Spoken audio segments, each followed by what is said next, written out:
ಚಿನ್ನ ಖರೀದಿ ಕಡಿಮೆ ಮಾಡುವಂತೆ ಪ್ರಧಾನಿ ಮೋದಿ ಮನವಿ ಮಾಡಿಕೊಂಡಿದ್ದಾರೆ. ಪ್ರಧಾನಿ ಮೋದಿ ಹೇಳಿಕೆಯನ್ನ ನಾನು ಸ್ವಾಗತ ಮಾಡ್ತೀನಿ. ರಾಜ್ಯದ ಚಿನ್ನದ ವ್ಯಾಪಾರಿಗಳ ಸಂಘದ ಅಧ್ಯಕ್ಷ ಟಿ.ಎಸ್. ಶರವಣ ಮಾತನಾಡಿದ್ದಾರೆ. ಚಿನ್ನ ಖರೀದಿ 1 ವರ್ಷ ಮುಂದಕ್ಕೆ ಹಾಕಿ ಅಂತ ಹೇಳಿದ್ದಾರೆ. ಮದುವೆ ಮಾಂಗಲ್ಯಕ್ಕೆ ಖರೀದಿಗೆ ಯಾವುದೇ ಸಮಸ್ಯೆ ಇಲ್ಲ. ದೇಶದ ಹಿತದೃಷ್ಟಿಯಿಂದ ಈ ಮಾರ್ಗ ಅನುಸರಿಸಬೇಕು ಅಂತ ಹೇಳ್ತಾರೆ ಟಿ.ಎಸ್. ಶರವಣ. ಡಾಲರ್ಸ್ ರೂಪದಲ್ಲಿ ನಾವು ಏನೇನನ್ನ ಆಮದು ಮಾಡ್ಕೋತೀವಿ ನಮ್ಮ ದೇಶಕ್ಕೆ, ನಾವು INR ರೂಪದಲ್ಲಿ ತಗೊಳಕ್ಕಾಗಲ್ಲ, ರುಪಿಯಲ್ಲಿ ತಗೊಳಕ್ಕಾಗಲ್ಲ. ಪ್ರತಿಯೊಂದು ಕೂಡ ಡಾಲರ್ಸ್ ರೂಪದಲ್ಲೇ ನಾವು ಆಮದು ಇಂಪೋರ್ಟ್ ಮಾಡ್ಕೋಬೇಕಾಗಿರತಕ್ಕಂಥ ಅನಿವಾರ್ಯ ಇರತಕ್ಕಂಥದ್ದು. ನಮ್ಮ ದೇಶಗಳಲ್ಲಿ ಯಾವುದೇ ಉತ್ಪಾದನಾ ಕೇಂದ್ರಗಳು ಇಲ್ಲ. ನಮ್ಮ ದೇಶದಲ್ಲಿ ಯಾವುದೇ ಚಿನ್ನ ಉತ್ಪಾದನೆ ಮಾಡೋದಿಲ್ಲ. ಅದರಿಂದ ನಾವು ಎಲ್ಲ ಕೂಡ ಹೊರ ದೇಶಗಳಿಂದ ಇಂಪೋರ್ಟ್ ಮಾಡೋದ್ರಿಂದ, ಡಾಲರ್ಸ್ ರೂಪದಲ್ಲಿ ತೊಗೊಂಬರೋದ್ರಿಂದ ಅದಕ್ಕೆ ಹೆಚ್ಚೆಚ್ಚು ನಾವು ವ್ಯಾಲ್ಯೂಯನ್ನು ಕೊಟ್ಟು ಅದನ್ನು ತರುವಂಥ ಒಂದು ಕೆಲಸ ಆಗ್ತಾ ಇದೆ. ಅದರಿಂದ ಮತ್ತು ಕಸ್ಟಮ್ಸ್ ಡ್ಯೂಟಿನ ಕೂಡ ನಮ್ಮ ದೇಶದಿಂದ ನಾವು ತರುವಾಗ ಬೀಳ್ತಾ ಇರತಕ್ಕಂಥದ್ದು. ಇದನ್ನು ನಾವು ಎಲ್ಲವನ್ನೂ ಕೂಡ ಕಡಿವಾಳ ಹಾಕಬೇಕಾಗಿದ್ರೆ ಇದು 1 ವರ್ಷ ಕಾಲ ಬಳಕೆ ಮಾಡೋದು ಬೇಡ ಗೋಲ್ಡನ್ ಅಂತೇಳಿ ಅವರು ಹೇಳಿದ್ದಾರೆ. ಬಹುಶಃ ಆ ಒಂದು ವಿಚಾರದಲ್ಲಿ 2 ವಿಧಾನ ಬರುತ್ತೆ.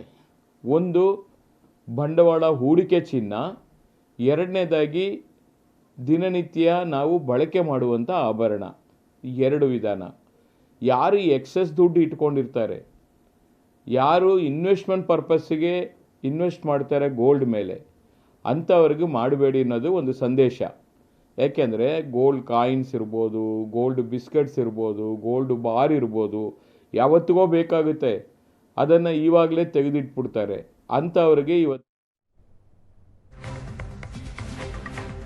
ಕಡಿಮೆ ಇಂಧನ ಬಳಸಿ ಎಂದ ಮೋದಿಗೆ ಹರಿಪ್ರಸಾದ್ ಟಾಂಗ್ ನೀಡಿದ್ದಾರೆ.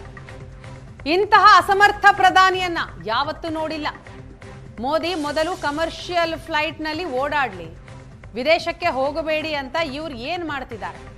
ಚುರುಮುರಿ ತಿನ್ನೋಕ್ ಹೋದಾಗ ಮಿತವ್ಯ ಕಾಣ್ಲಿಲ್ವಾ? ಬೇರೆಯವರಿಗೆ ಹೇಳುವ ಮುನ್ನ ನಾವು ಅನುಸರಿಸಬೇಕು ಅಂತ ಹರಿಪ್ರಸಾದ್ ಟಾಂಗ್ ಕೊಟ್ಟಿದ್ದಾರೆ. ಮತ್ತು ಅವ್ರಿಗೆ ಈ ಸುಮಾರು 5 ತಿಂಗಳ ಕಾಲ ಸರ್ಕಾರ ಏನು ಅಂತ ಅವ್ರಿಗೇನು ಗೊತ್ತಾಗಲಿಲ್ಲ. ಅಲ್ಲಿ ನೋಡಿ ಹೂಗ್ಲಿ ನದಿ, ಇಲ್ಲಿ ಕೇರಳದಲ್ಲಿ ಹೋಗಿ ಪಂಚೆ, ತಮಿಳ್ನಾಡಿಗೆ ಹೋದರೆ ಕಪ್ಪು ಬಣ್ಣ ಹಾಕ್ಕೊಂಡು ಹೋಗಿ ಅಲ್ಲಿ ಭಾಷಣ ಇವೆಲ್ಲ ಬಿಟ್ಬಿಟ್ಟು, ಯಾಕಂದರೆ ಸರ್ಕಾರವನ್ನು ಔಟ್ಸೋರ್ಸ್ ಮಾಡಿದ್ದಾರೆ RSSಗೆ. RSS ಅವ್ರು ಕೂತ್ಕೊಂಡು ಸರ್ಕಾರವನ್ನು ನಡೆಸ್ತಾ ಇದ್ದಾರೆ. ಆದ್ದರಿಂದ ಸಂಪೂರ್ಣವಾಗಿ ಸರ್ಕಾರದ ಹಿಡಿತ ಇವರಲ್ಲಿಲ್ಲ, RSS ಕೈಯಲ್ಲಿದೆ. ಆದ್ದರಿಂದ ವರ್ಕ್ ಫ್ರಮ್ ಹೋಮ್ ಅಂತಾರೆ. ಅದು ಮೊಟ್ಟ ಮೊದಲಾಗಿ ಸ್ಟಾರ್ಟ್ ಮಾಡಬೇಕಾಗಿರೋದು ನರೇಂದ್ರ ಮೋದಿಯವರು.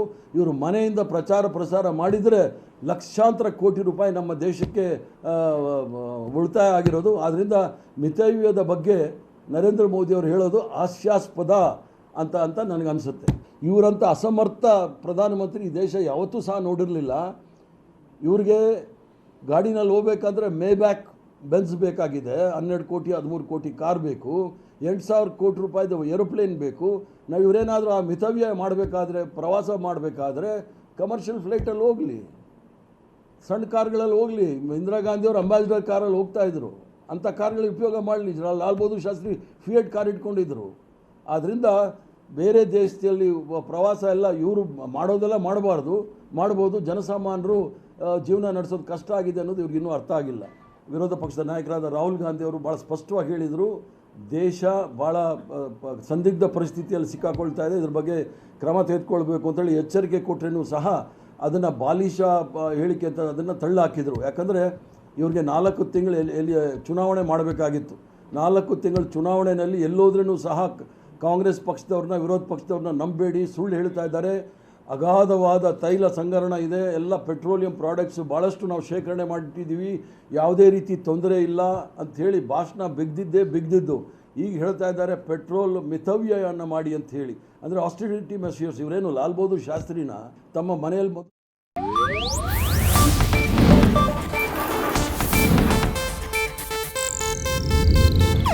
ಇದು ಏಷ್ಯಾನೆಟ್ ನ್ಯೂಸ್ ನೆಟ್ವರ್ಕ್ ಪ್ರಸ್ತುತಿ.